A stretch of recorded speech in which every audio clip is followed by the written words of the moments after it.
Earlier this month, NGM Resorts experienced a cyber attack that had significantly impacted their hotel reservation systems. While the headlines surrounding ransomware are around larger firms, these types of attacks can happen to small businesses too. To discuss ransomware and tips for businesses is Roseanne from the BBB. Good morning, Roseanne. Good morning, Chevy. Yeah, you got a sense about these because it seems like we see a story about this. Sometimes you send us what you're going to talk about before and then somewhere it happens big. So let's talk about this. This can happen to small businesses.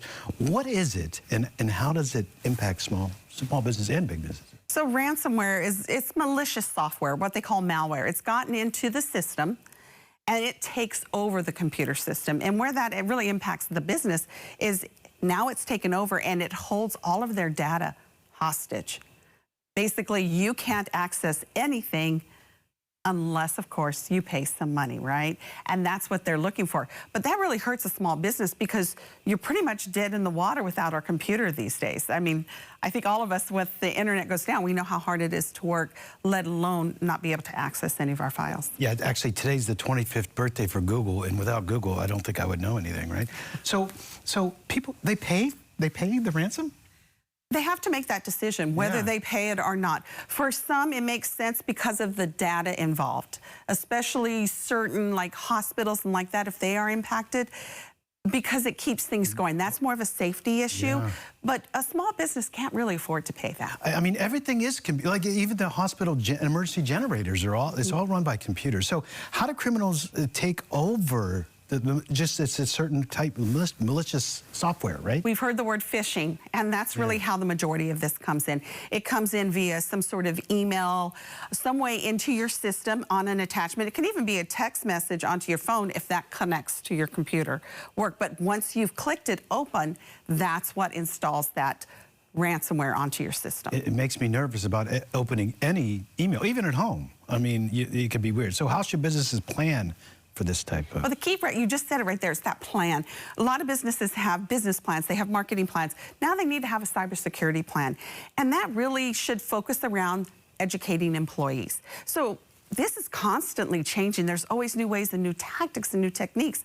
So it really helps to educate your employees and keep them up to date on what is happening. But also make sure you're doing those passwords, or we've talked before, passphrases, the multi-factor authentication, just different ways to do that. Also, back up the data. That's going to be key here, because if you back up on a regular basis and someone's taken over your system, at least you have your backup. Just make sure it's not on the same device, right? Back it to the cloud, back it up somewhere, but not there. That way you could restart your business.